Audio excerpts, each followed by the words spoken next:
Eyes on Longmont, offering a diversity of topics about our community that will inform and entertain you. We invite you to sit back and enjoy this edition of Eyes on Longmont.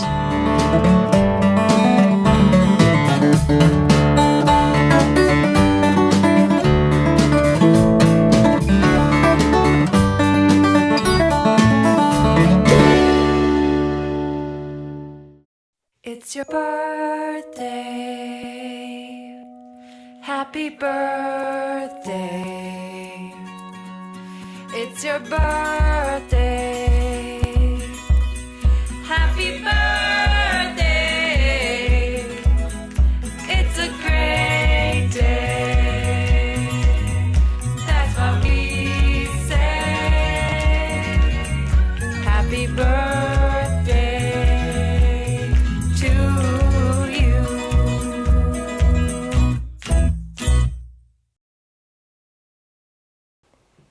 Happy birthday, Longmont. Hi, my name is Diana Lassick. My family moved to Longmont in 1954. I was in third grade. I'm going to do kind of a Main Street tour of when I was a kid. One thing I remember is Johnson's Corner on the south end of Longmont. It was like a mini mart would be now.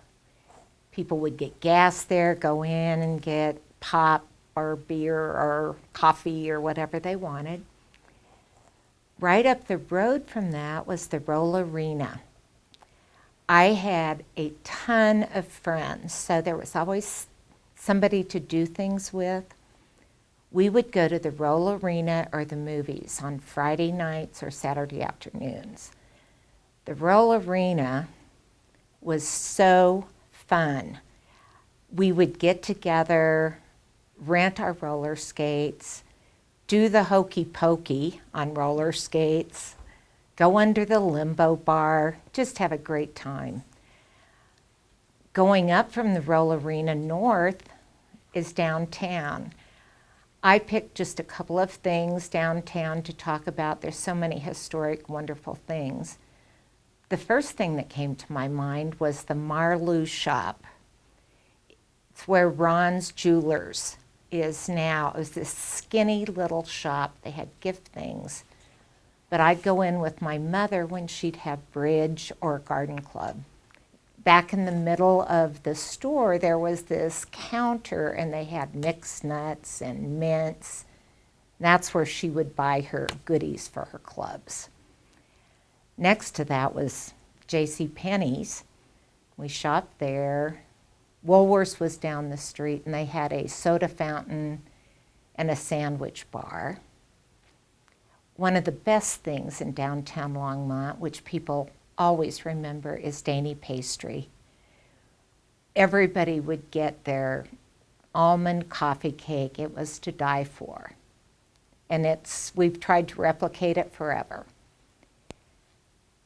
Going up from there, the Trojan Theater, which is now the Longmont Theater Company, was one of our favorite places to go.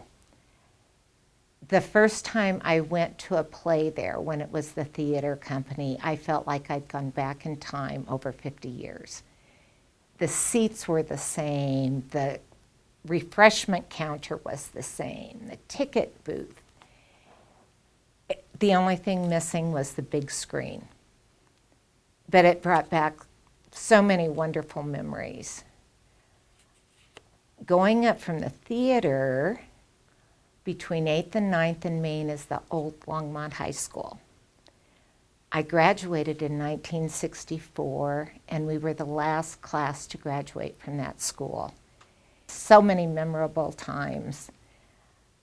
A few years ago, there was an all-class reunion, and they opened the school for us to just walk through, and it brought back just those halls and looking into the classrooms.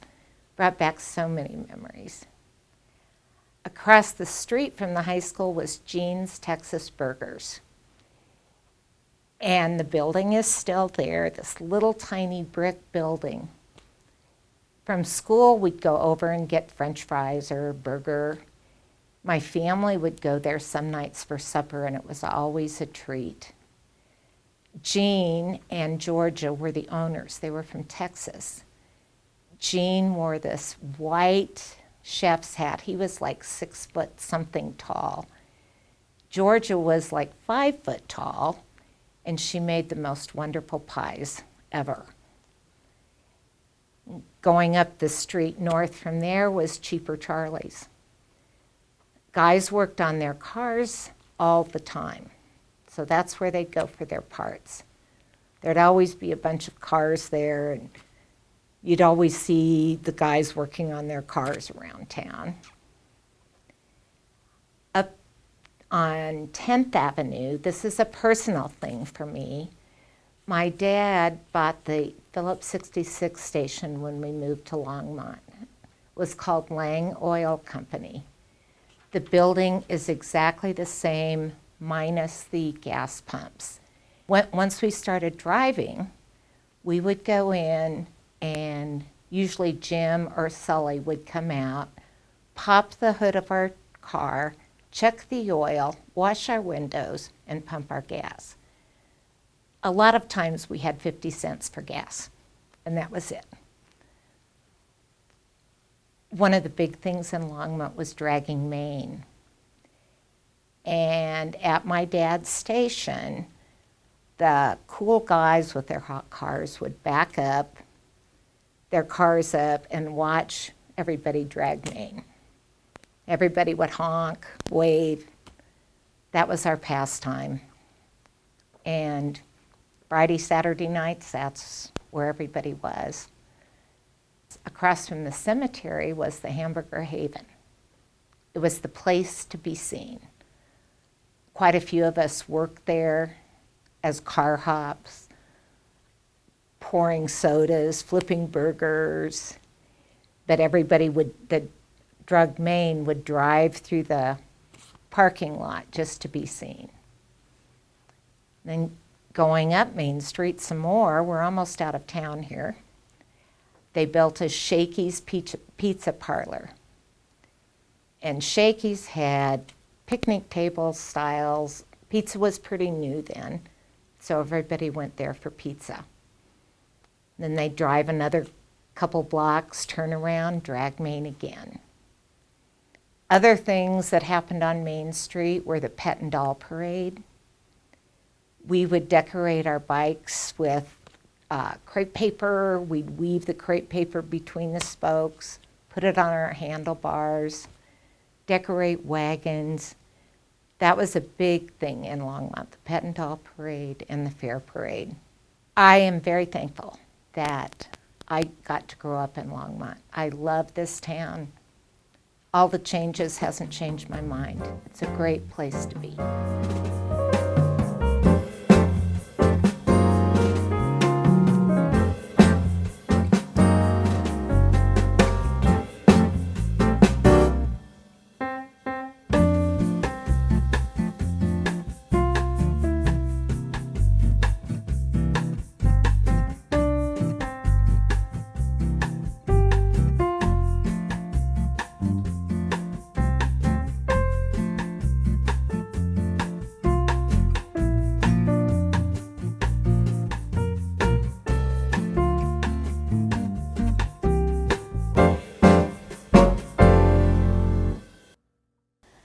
Happy birthday, Longmont. I'm glad I live here. Hi, I'm Jenny Rodriguez, and I'm 72 years old. And I've been in Longmont since I was about 2 years old, I think. I mean, that's as far as I can remember. My parents kind of immigrated over here from New Mexico because my grandfather was a farmer in New Mexico, and he had a big plantation of bean farming over there. When his wells went dry, he immigrated over here. He sold his land and immigrated over here to Longmont to work. And so we all came, my father too, and my mother. And I was like 2 years old. My brother was like 3. And we've been here ever since. Well, they used to go back and forth, you know. And then just my dad started working for Melton Nelson. And Then he started working for the sugar factory and on and on. And he worked for 7-Up. He worked for, just a lot of places. And then he eventually started working for the city of Longmont. My dad was a farmer, and he used to work out in the farm as a farmhand, I guess you would call it. And he used to be in irrigation and watching cows and feeding them and the whole bit, him and my grandfather. And then he married my mom after he came out of the war. My parents got married in New Mexico in 1946. After they got married, my mom had my brother in 1947. And he's the oldest one, and then I was the second. And then after I was born, they moved over here. And they lived in the Mount Nelson farms. He provided housing for them because my dad was working for him. My grandfather says they just had to come because there was no work over there in New Mexico. So they came and they pretty much would go back and forth. And then Mount Nelson didn't want my dad to leave because he was such a good worker, I guess. So we never went anywhere, although we wanted to go to the fair so badly sometimes. I begged Nelson, the farmer, could my dad please have one day off so we could go to the fair? Please? And he goes, okay, Jenny, just for you. Okay, I wanted to go to the fair. And so we did go, and it was so much fun. And my dad used to pack us up in his back of his truck because he had a dumpster truck that he used to work in the farm to haul the hay and stuff like that. And he threw us all back in there, in the back. You want to go? Get ready and hop in there. So we did. And he brought us to the fair here in Longmont when it was here in Roosevelt, right here. And so I remember they used to have the fireworks here, and they used to have music here, and the rodeos were here too. But anyway, we thought that was really exciting. So then we'd go home and we'd be happy, pretty happy. And my dad would take us to help him farm, like spread the hay for the animals, because we had to feed them. And we had to pick them up with those hooks and put them on our knees and push them up over and we'd feed the animals. And so his boss, Mr. Nelson, he just said, well, we're just going to keep the whole family because they're all such hard workers. So my dad didn't have very much money for my brother to go to school. So Mel said, he's going to school. Right behind our house, there was a river. That's where we entertained ourselves there. It was so much fun back in the day. Kids don't do things like that no more. It's just those games and stuff. Pretty sad. I wish there was more things to do like that back in the day. So much fun. We used to get on top of the haystacks and play King of the Mountain. And we go up to the top and throw the other person down, and that was the king. Whoever stayed up there was the king, and that was so much fun too. So then from there on, we just stayed in Longmont. Yes. Then as we grew up, we started going to grade school here in Idaho Creek, over there by that Rinstore Church that's out there going on that highway, if you ever see it. And then after that, I went to school in Erie High School, and that's where I stayed for a long time. Then I went back to New Mexico because my grandmother was having problems with my grandfather because he had a stroke. So I got sent back there from my dad and mom so I could help him out. So I was raised with them, and I was raised here too, back and forth. And where we lived with Mount Nelson in that one farm, the house burned one day.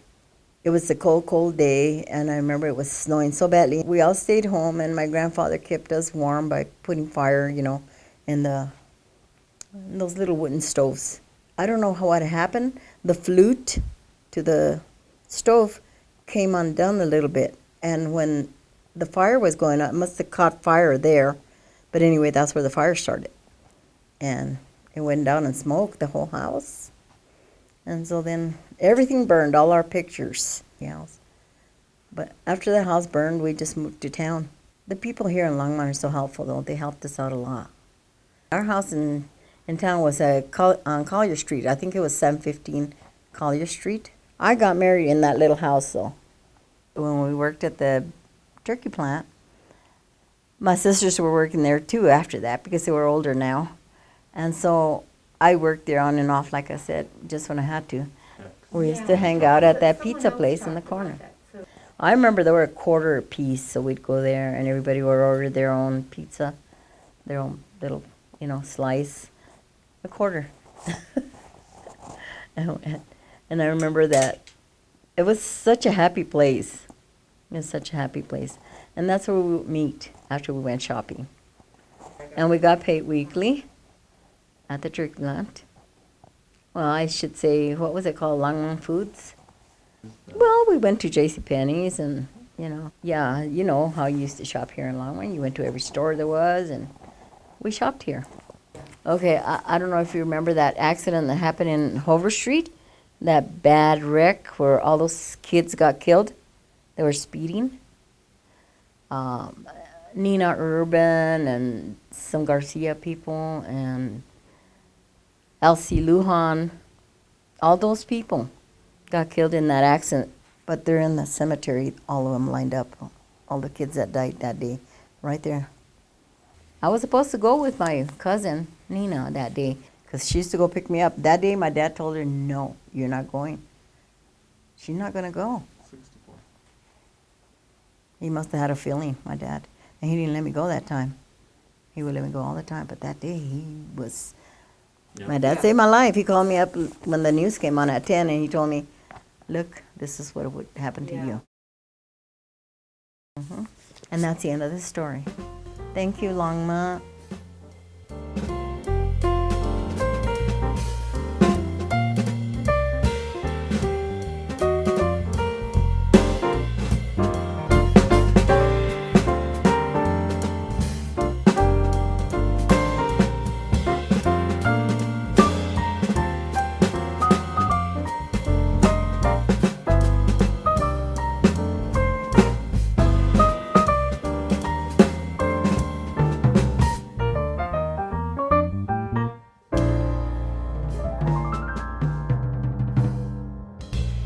Happy birthday, Longmont. Hi, my name is Jackie Tono. My mother's maiden name is Mary Mayetta. She's with the Mayetta family here in Longmont. They were farmers way back in the old days. Kikutaro Mayetta came to, actually he came to the United States via Mexico because of the Exclusion Act of 1882, he could not come up into the United States. So he went to Mexico, worked in Mexico for a few years in the coal mines, swam across the Rio Grande. Then he went to California and worked on the farms in California for a few years. In 1906, he actually eventually came and with his brother to Colorado. They ended up renting a farm in Canfield, and Canfield is now Erie. So they lived on the farm in Canfield. That's where my parents, well, my mother and her brothers and sisters were born. Grandpa actually went back to Japan in 1916 to get a wife, a picture bride. He married Yukino Hirano and brought her back at the age of 19. I remember my grandma telling me I was only 19 years old and didn't know English, didn't know anybody. Came to the United States. They had 8 kids. They had 4 boys, Takashi Mayetta, Yoshikino, which is Johnny Mayetta, Toshiyuki, which is Robert Mayetta, Hisako, which is Mary Mayetta, later became a Tono, Isao, which is George Mayetta, Sayeko, which is Martha Mayetta, later became a Nishida, Satsuki, which is Mei Yamada, and Akiko, which is Ruby, which later became a Tanaka. So we are related, the Mayettas are related to the Nishidas, which is Nishida Farm on Highway 66, and the Tanakas, which were out off of Highway 52. They farmed, and most of the Japanese who farmed here were vegetable farmers. So the Kanimotos were here, the Tanakas were here, the Nishidas, the Miyazakis. They all were vegetable farmers. They farmed corn, sugar beets for the sugar factory. They had onions and barley. So I know my uncle grew barley for Coors, and when the state fair was in town, he actually won a couple of contests with his barley.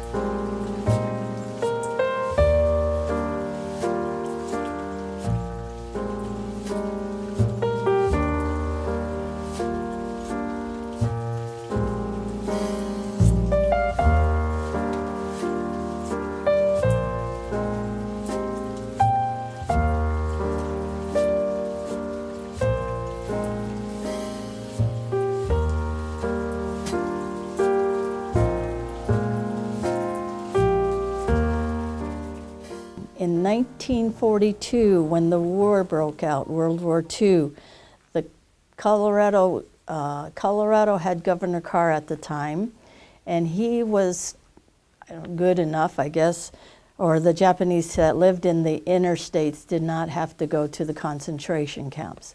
So they didn't have to go to a camp here, but according to my parents and my uncles, that it would have been maybe easier for them if they had been in a camp, as opposed to having to deal with the discrimination they had to deal with. The first time Grandma and Grandpa were able to apply for citizenship was in 1956. And I have a picture with all of the, what I call Issei's, which are our first generation Japanese that came to the United States. They all studied with a gentleman to get their U.S. citizenship in 1956. Well, I grew up in the big city of Chicago, and in order to get out of the city, my mother brought us back here to the family farm, and we helped babysit our younger brother, our cousins, and we helped work on the farm when we could. We actually mainly ate and got in the way. We ate the fresh fruits and got in the way, fresh vegetables. And the best part about being on the farm was we learned how to drive when we were only 13 or 12 years old. So we got to drive the tractors. So we drove the tractors, and that's where I learned how to drive. I learned how to siphon water out of irrigation pipes. We helped our aunts and uncles pick corn, pick cabbage. And then I know the big event was on Friday night or Saturday night when they would take all of our help to the city to go get their groceries. And then we would get to go we couldn't actually go in the store, but we would get to go into town to see the town. Some memories I have, I guess, was when the best Mexican restaurant in Longmont at the time, and I guess it was in the 60s, 70s, was La Cocina at 3rd and Main Street. And sometimes we think we had to wait long to get into a restaurant now. Sometimes on a Saturday night or a Friday night, it would be an hour wait to get into La Cocina because they had such good Mexican food. When I first moved here, after college, I decided I liked the country life, so I moved to Colorado. And my first job when I moved out here was working at Tanaka Farms. They opened the vegetable market, so I ran the vegetable market for them. I have lots of good memories of playing softball because Longmont had a good recreational program, so we played a lot of softball. I had an apartment in town. Eventually, my grandmother got too old where I had to go out, and I did live on the old farmhouse and help take care of her until she passed away. So the Maedas had to sell their farm, and as they were dispersing all of the farm equipment and everything out, they had this big old red barn. I guess they made an agreement with the city or county for fire training. They agreed to burn down the big old red barn. And so the fire department came out and they set it on fire, and they burned down the big red barn, and the fire department was out there doing their training for it. But you know, back in the old days, there used to be hotbeds, and the hotbeds were like frames. I guess you call them raised flower beds now. And then they would have them so that they would do starter plants in them. And I remember my mother telling me they used to go in the fall when the cattails were 10 feet tall and go and cut them down and use all of the reeds from the cattails and build like a straw mattress to cover over the hotbeds to protect the seedlings as they were growing. And then in the springtime, maybe in May, maybe April, I'm not sure, they would go and plant all the plants out in the fields, the tomatoes, the peppers, cucumbers, whatever, and they put these little tent caps on them called hot caps. And then they would stay on the plant until it was warm enough and the plants got big enough, and they would cut open the top and let the plants grow out of the hotbeds. And eventually they take the hot caps off of them and grow the plants that way. And I remember my mother telling me that they used to have 2 old mules that did the plowing for them, or would pull the wagons so they can load the vegetables onto the wagons and everything. And those mules would know when it was the end of the day, and they'd go running back to the farm so that they could eat at the end of the day. So a lot of good memories. And I know, my mother, well, actually all of them went to the schools in Longmont, and I remember them talking about Main Street, 9th and Main, used to be the old Longmont High School. And so every time we drive by, she'd point it out and say, that's where I went to high school at. All my cousins are born and raised here in Colorado, and they have went to the Longmont High School, the new Longmont High School, and graduated from there. Some of them have gone on to college at UNC or wherever, CU. And they've grown up here, spent their lives married, and nobody else went into the farming business after that. So my grandfather was really big on keeping our religion alive. We are Buddhist, and so since the Japanese community is so small here in Longmont, he actually helped develop and build up the Denver Tri-State Buddhist Temple, but they actually used to meet in Lafayette first. There's a Isabel Road and 287. There was like a VFW or Elks Lodge building over there, and I think we rented it, I don't know. And I remember going there, and because they're all farmers, we used to have service like on a Saturday night, and then it was a potluck or something afterwards. And so we would always go there. And eventually the Kanimotos, they were farmers in town, and they started buying up property. And the Kanimotos ended up donating the Burlington Elementary School and that piece of land, which is at the corner of Pike Road and 287. And they donated that to the Longmont Temple, so that we renovated it, and Burlington School is now the Longmont Buddhist Temple. And the Kanimotos also donated some land, actually to another church and to the city, so you now have Kanimoto Park. And because of that, the city made an exception to their ordinance, and they built the pagoda. So we have the pagoda at Kanimoto Park that the Kanimotos donated.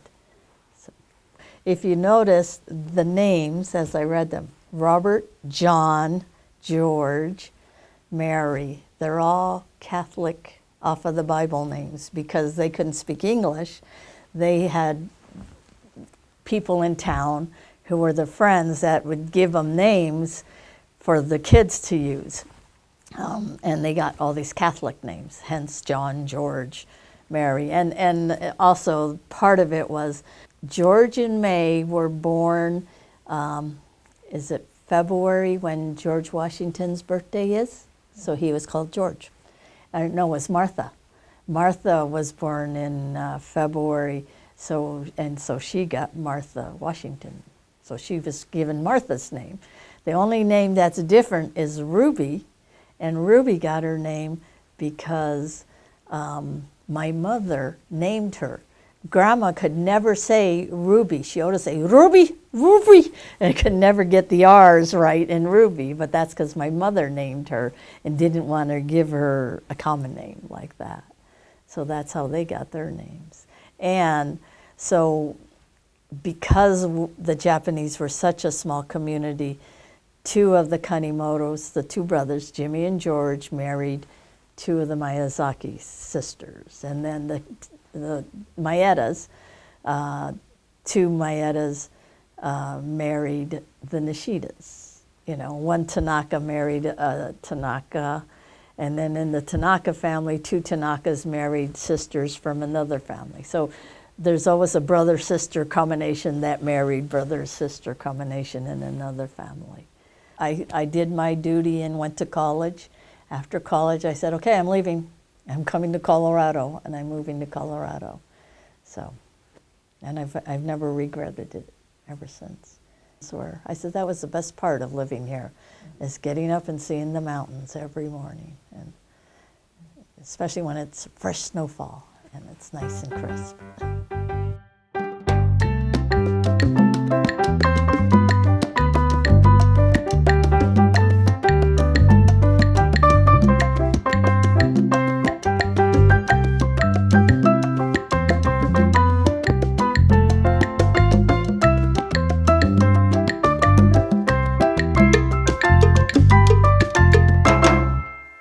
Happy birthday, Longmont, 150 years.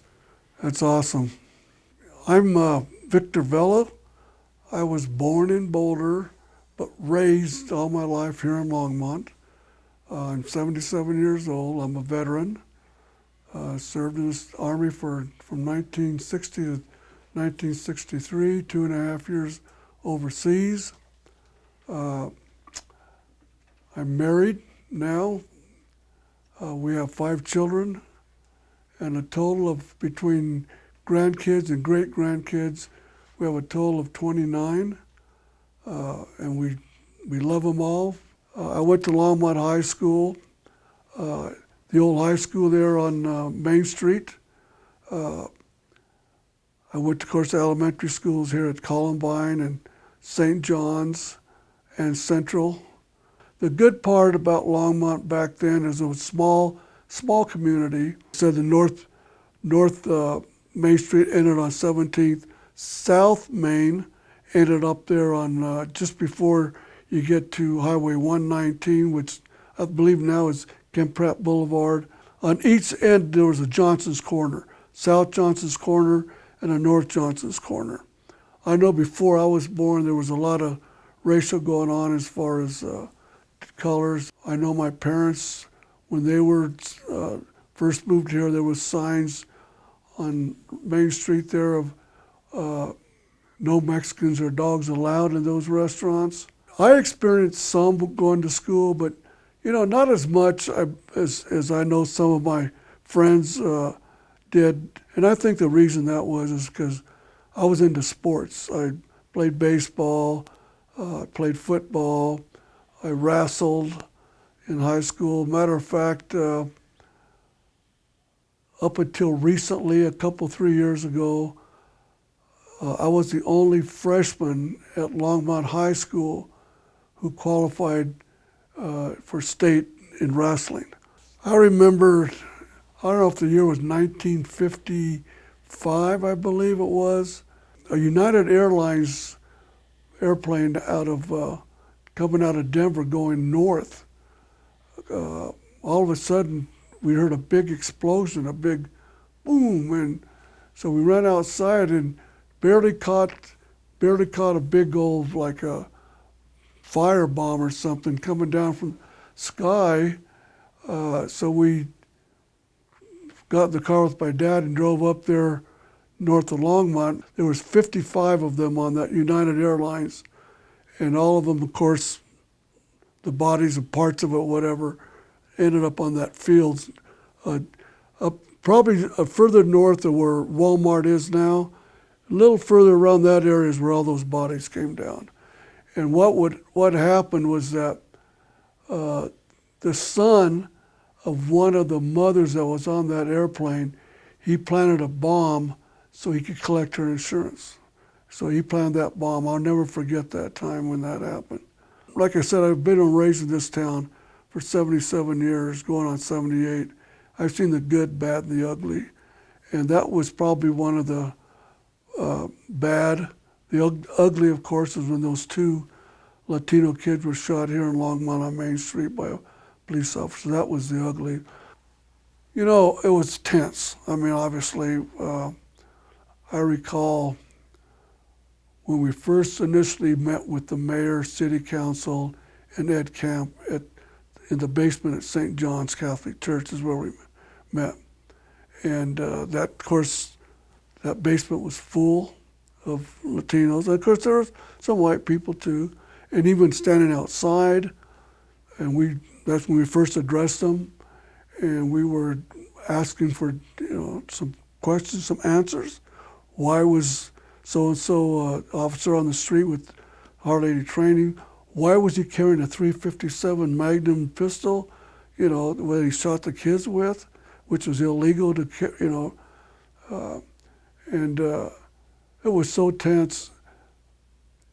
I really felt at that time that if I wasn't getting any progress made with them, or I felt like, this isn't going anywhere, to be honest, all I had to do is stand up and say, we're out of here.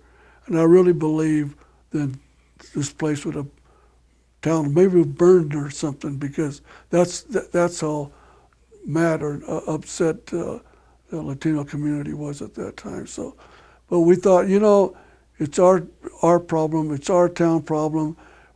Our group, El Comote, we agreed that we're not going to let any outsiders come in. And I did get calls from other groups that wanted to come in and help.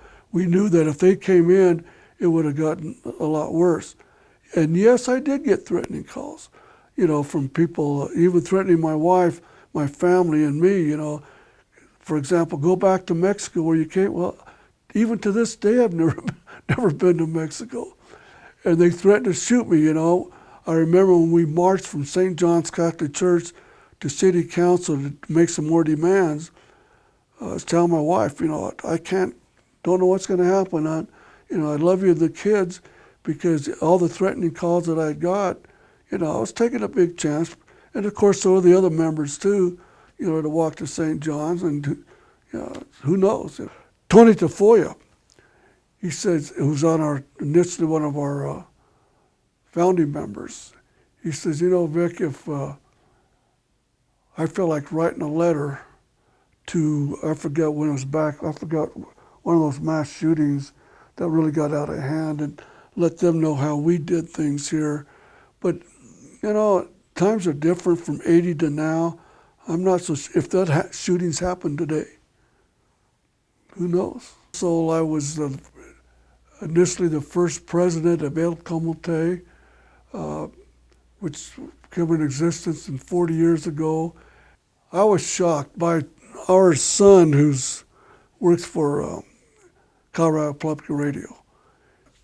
They thought that maybe the founders of El Comote, which was myself, I'm the one that really founded it, Marta Marino, who he just retired. From then on, and for 40 years, she was part of El Comote. She was president for many years. They felt that being with that anniversary, 40 years, that they should honor us, I guess, for that happening. And of course, I've been active since then, also with different activities. But so it was a surprise to me. I got a call and says, Vic, you know, you've been nominated to be a Colorado. I mean, what was it? I forgot the title already. But yeah, it was a surprise that there was others in that group who initially, with El Comote, there was a total of 7 or 8 of us that got it together. I feel that they should have been recognized too, because without them, working alongside with Martha and I, we wouldn't accomplish what we did. We did do a lot of work with the city police at that time. The mayor was Mayor Askew at the time, and we worked closely with him. Ed Camp, he was in charge of the police department and the fire department. So I worked closely with him, and of course city council members.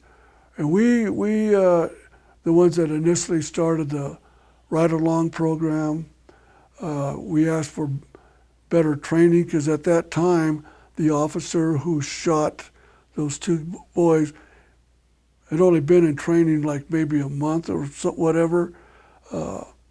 He really shouldn't have been on the streets, because he didn't go through all the training he should have. So we implemented, with the help of the city, that to make sure that all new police officers went through some extensive training prior to being on the streets, you could say. So those are some of the things that we implement with the city, and to this day they're still doing so. I worked at the Western Cutlery for 19 and a half years. I started working for them in Boulder, and then they moved the company to Longmont.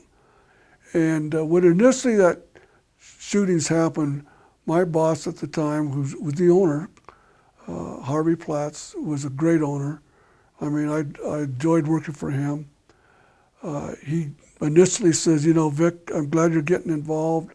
He even donated some money to help us. But then about 6 months into it, he called me in his office and says, you know, Vic, you know, I don't know how to tell you this, but I'm getting some calls from people in the business section, I guess, or whatever, that you're just maybe doing too much. And so I hate to say this, but you're either going to have to quit working here or quit El Comote. You have to make a choice. And back then in the 80s, you know, you're lucky to have a job. I had a decent job. I'd ran 3/4 of that plant. I had to put food on the table, you know, so I says, okay, I just had to quit El Comote. So it was hard for me to do that, but yeah, my family came first. But it just wasn't me. There's some good people in this town that I grew up with that I think is helping keeping this together.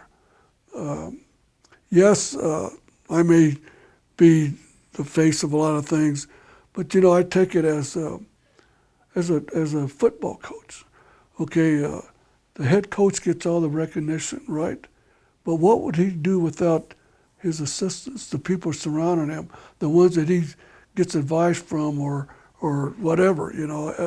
And if it wasn't for those people that I surrounded myself with, none of this would have happened.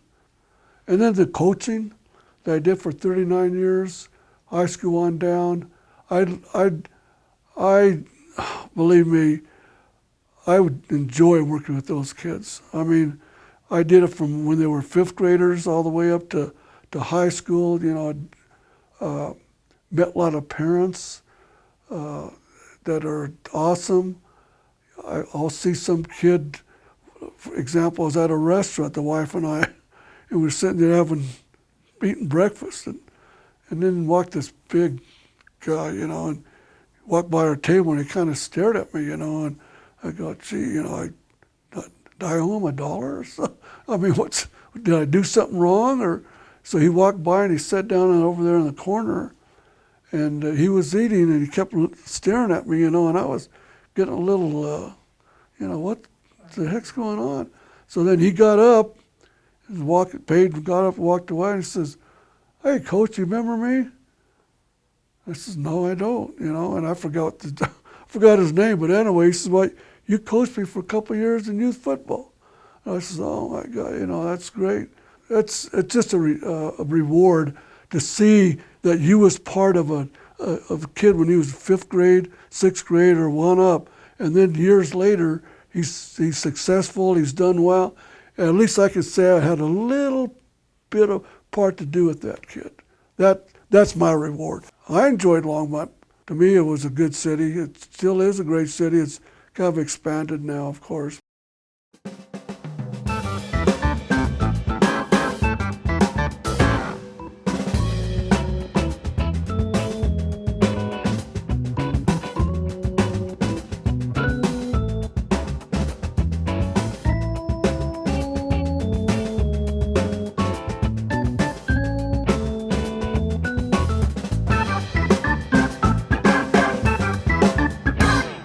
Happy birthday, Longmont.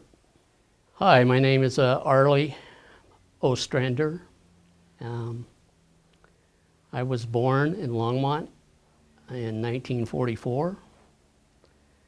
And I was born in a midwife house between Bross and Gay on Longs Peak.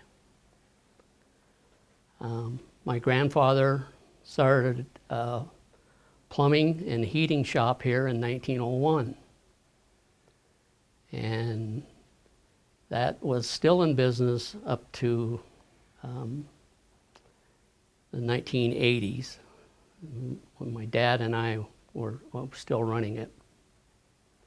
The population at that time was about 7,000 people when I was born. And by 1960, it was up to 11,000. But what surprised me was between 1960 and 1970, it more than doubled in size.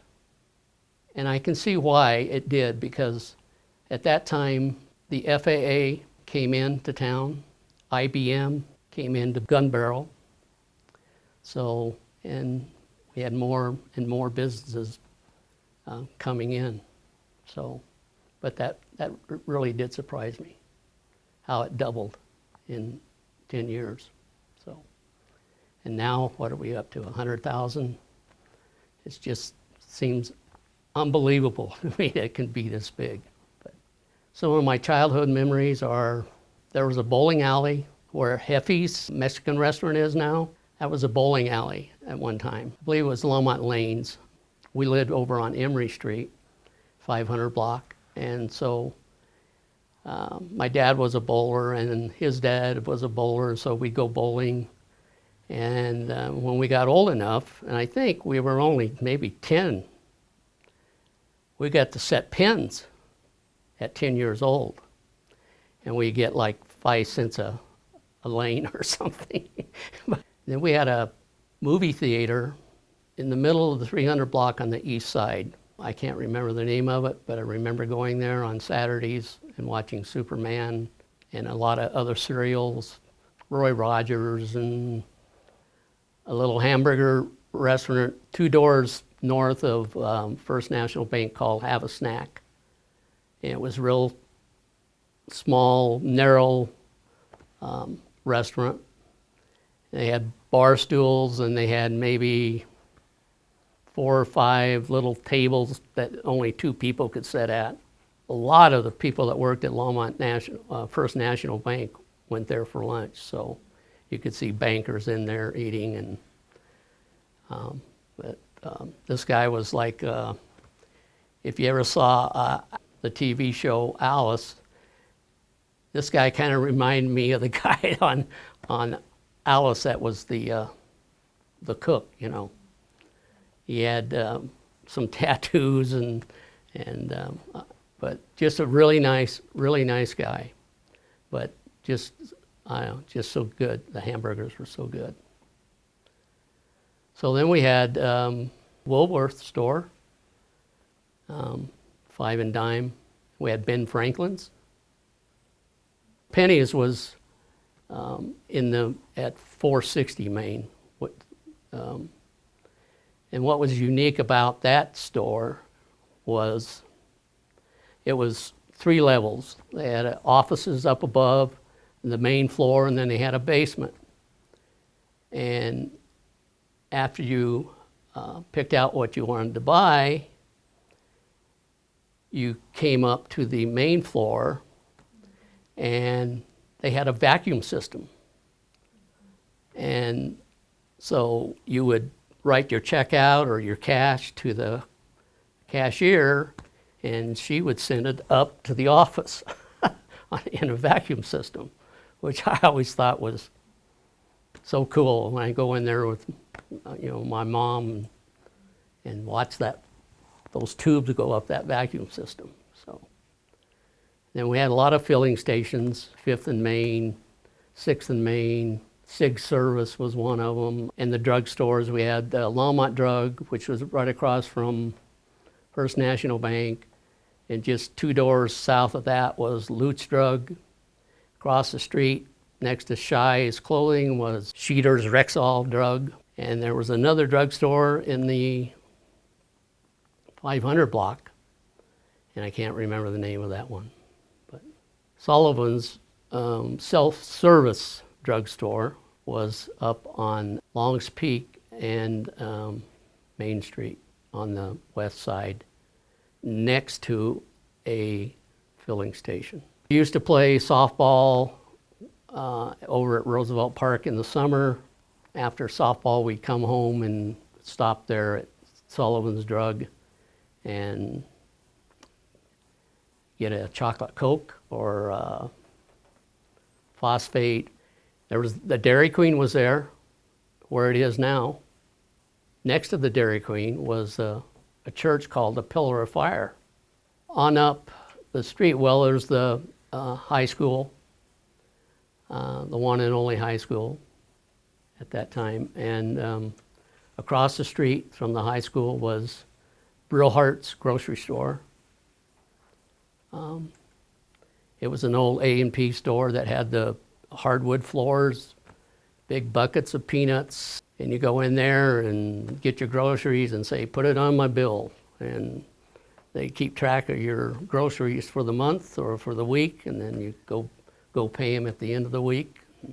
And then next to the A&P, Brillhart's A&P store was a little hamburger shop called Gene's Hamburgers.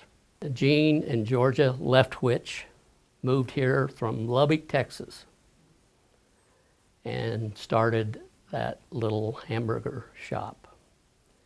The best chili in town, and made chili burgers. So open face, you get 2 patties on 2 buns, chili and onions all over, spread all over, and oh, it was so good. They had maybe 6 or 7 stools at the counter, and I think 2 4-toppers in the front. And then in the back, she had a bigger table for bigger families that would seat maybe 6. But she made the best pies. Oh my gosh, pies were so good. She had the best pecan pies, banana cream, Texas cream. She had a Texas cream pie that was just out of sight. And she was famous for her pies here in Longmont. And then on the corner of 9th and Main, there was, on the west side, northwest side, there was a poultry.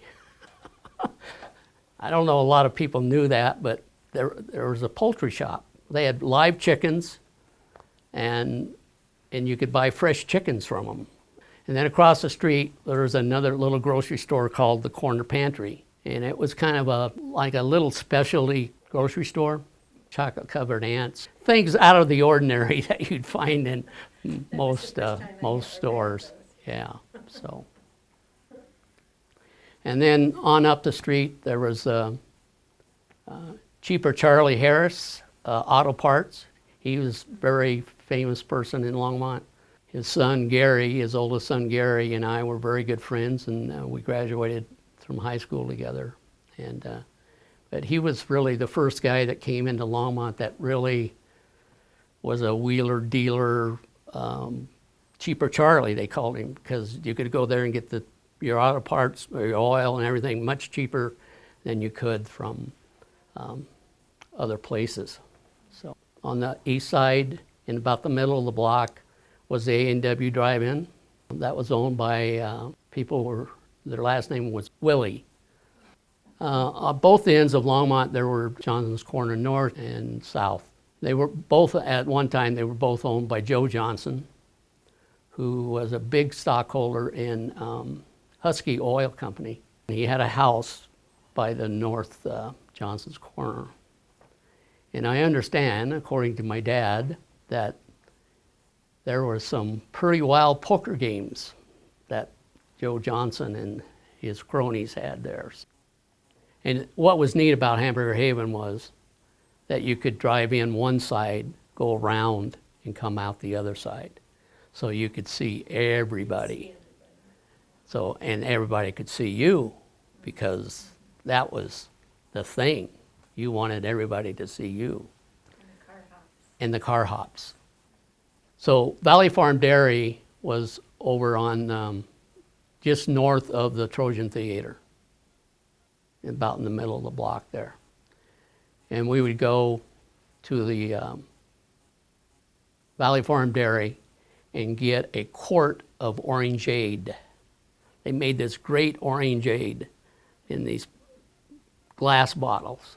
And it was a really quench thirster, you know, after playing football and basketball. So I remember, oh, it was so good.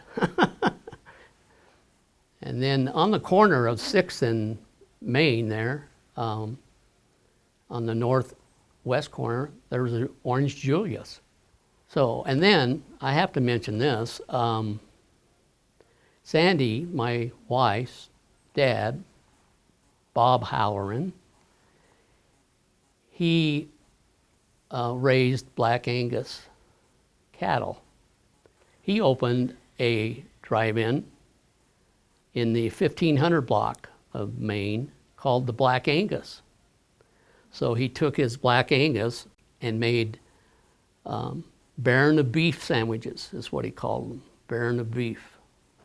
And oh man, they were, and you had the juice with them, the odd juice, and you could get shakes there, you could get the fries, and it was really very, very good. So I'm really surprised at how many restaurants, when you come to think about, Longmont had. There was a home cafe at 463 Main, and Williams Cafe was 313 Main. There was two brothers. The one had the cafe here in Longmont. The other one had the Wayside Inn in Berthoud. The best fried chicken you have ever eaten in your life. They cooked it to order in big cast iron skillets. And it would take, on a Sunday afternoon, you're going to spend most of your time there because it took about 45 minutes to get your meal. But, oh, it was mashed potatoes and gravy and chicken, and for dessert, chocolate ice cream, wine sundaes. Yeah, the wine sundae. Vanilla ice cream with a wine sauce over it. Yeah, it was very famous. It was a very famous place. If you want to know where La Casina started in the basement of the Dickens.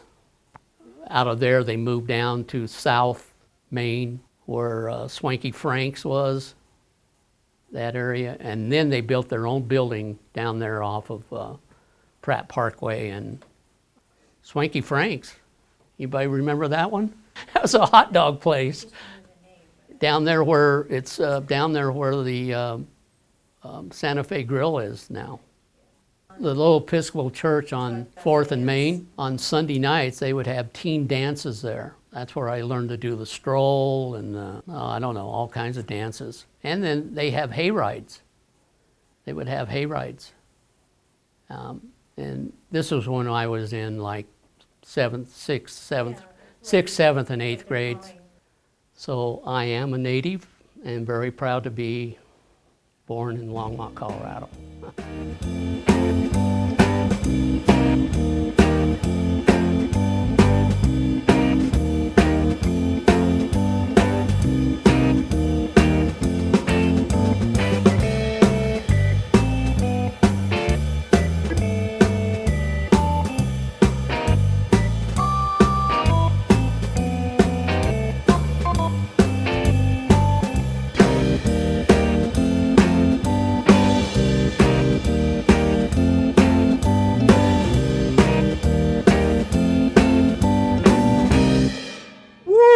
Happy birthday, Longmont. Felicidades, Longmont. Los queremos mucho.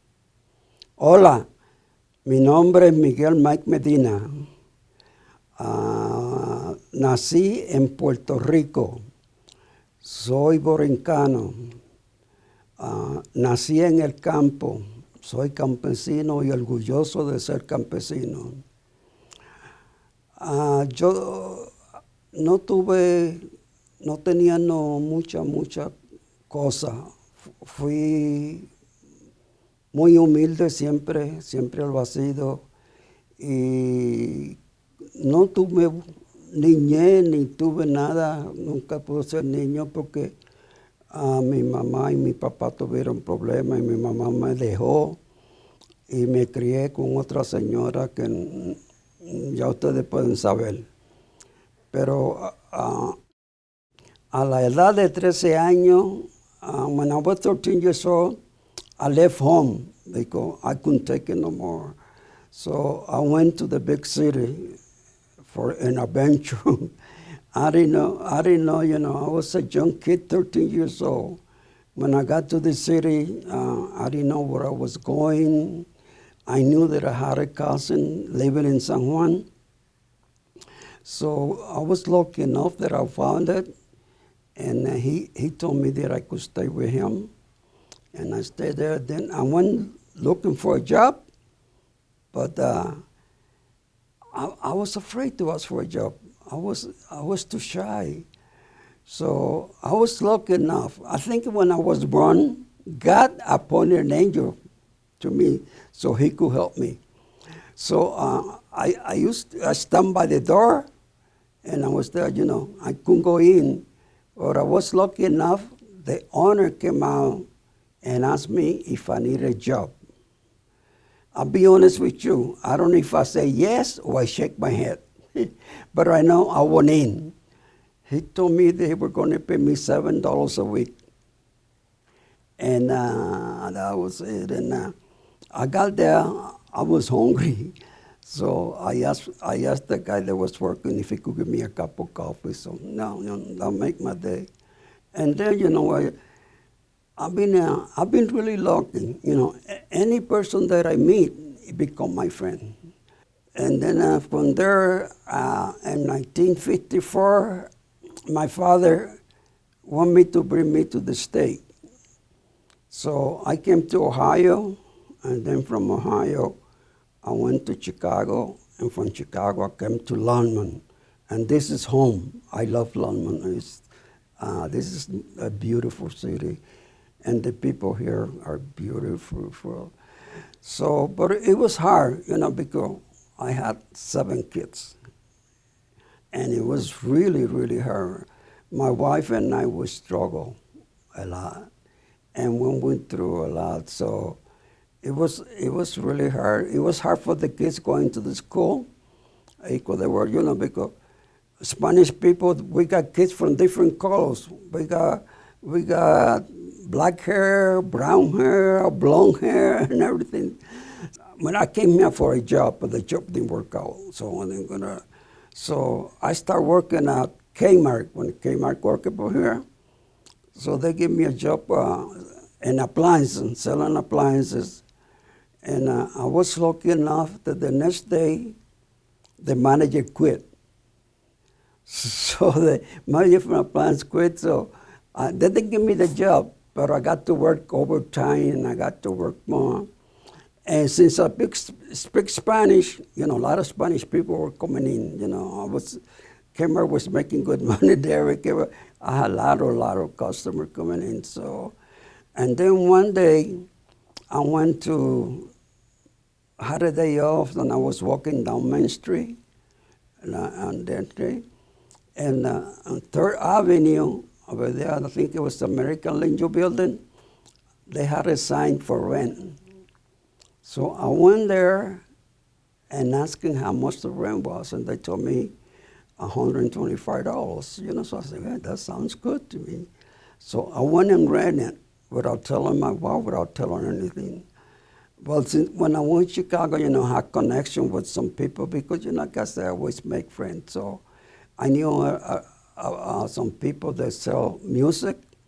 So I called I called them and asked them what I was going to do, and I told them to send me some music. So I started my business with 75 LP because there was nothing there at that time, and little other stuff. So I opened up the first day I was there. I stayed there 12 hours. I sold 25 cents. And I bought battery and 1 cent dust. I had a room maybe 12 by 14. That was the store. And then there was a store at 350 Main got empty. So I went and ran it. And like I said, I'm being really lucky, so I get to meet people. So I went to meet the people on the radios and TV and stuff like that. So I get advertisement, and I trade LP for advertisement. So I did really good. So, and thanks to the good Lord, business started growing, and I spent 28 years in there. And thanks to the good Lord, I pay my house, I raise my kid, and I'm here. But Longmont has been good to me, and I only got 4th grade school. I only went to 4th grade, and thanks to the good Lord. And then with the store and me and then at the beginning there was nobody speaks Spanish in town. No the city, no policeman, no store, no bank, nothing. So that's when my store was like a information center. We have people coming, asking, where can I find a doctor? Where can I do this? Where can I do that? When we opened the store in the morning, there was like 4 or 5 people waiting outside to come in for my wife to help and fill a work application. So she did that almost every morning. There was somebody there. And then that's when I decided for the Latino chamber, because there was a lot of people that didn't know how to go for information. They want to open a store. Sometimes they open without finding out, they had to get a permission from the city. You had to get a tax number or that. And I decided to do something, and then I started a Latino chamber. At first, it was going really good. But unfortunately, my wife got sick. My wife got a stroke, and she paralyzed on the left side. So she's in a nursing room right now. And it's pretty hard, but she was a good lady. She helped a lot of people. And I came to Longmont, and Longmont was, it was lonely. There was from 17 that way north, there was nothing, just farms and stuff like that. So I like to raise my kids over here, you know. So I told my wife that I was going to move here. She said, well, okay, if you move by yourself. But I brought it, and she loves here. I will never leave Longmont. I will never leave Longmont. She said there. I knew some guys from the radio station. And in 1991, I got connected with them. So we used to go to the minor league, the surfers. There was the surfer here first. So I got there with the radio, and like I said, you know, I make friends easy. So I met the general manager. We became really good friend. He said, call me. He took me down to the ball players, the clubhouse, took there to meet the players and all that stuff, and you know, it's good. And then for me, it was really good because I love baseball. So I was there, you know, doing a lot of things for them and helping the Spanish people, you know, translated, and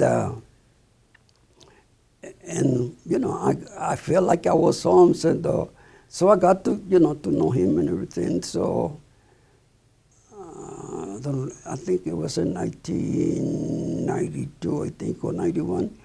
I asked them if I could take some kids down to the ball game, and they told me yes, you can. And so I got connected with time calls. Yeah, I got connected with them. The Lim family, they're really, really good people. And we took 35 kids to the game, one game. And then another time, I talked to the, you know, the surfer, if I took some people down, and time call, and we got connected, and we were selling tickets at half a price. So I think we took about 100 some people to a game. And some people came after that, and they told me, thank you. This is the first game I ever been in. You know, it was really, really, really nice. And then from there, when the Rocky came, I did a lot of campaign from the Rockies with Federico Peña and some of the other people. And we got the team in. So when they got the team in, with the connection with the surfers, I got with the Rockies. And I was translating for the Spanish people, Andrés Galarraga, Benny Castilla, Armando Reynoso, Nelson Liriano. There were quite a bit of them. And then I used to go to spring training, and I loved that with young kids, you know, sign up for the first time. And one time I went to the apartment where they were, and one of them was crying. And I asked him, why are you crying? I never been away from home. I miss my mom, I miss my papa. You know, it was kind of tough because most of these kids, you know, they come from country, they're born in a farm, they hardly see people like that. So I talked to them. I told them, you know, this is just the beginning. It's gonna get better. This banner was the first game of the Colorado Rocky ever in Colorado. It was the inauguration game. This banner is a collector item, you know, it's collectible. And at that game, the biggest crowd ever been in a baseball game, I remember, was 82,229. And they did it at Maya High Stadium. That's the only place they could do it. And I was there with my wife, with my kids, and it seemed to me like I was in a candy store. You know, it was really, really excited. People excited, everybody doing good. I remember the guy that played second base, he hit the first home run Colorado Rocky ever. And it was John, I think it was the last name. And but I tell you, I was excited. I was really, really, really good. I really, really enjoyed that game. And then from I keep going to the games, and I go to every game, every home game. So I was able to get, have a pass, and I could go any place in the stadium. So it was good, just enjoy meeting the players, meeting players from different teams, different country, different city. It was beautiful. I really, really that's a memory that I will never forget.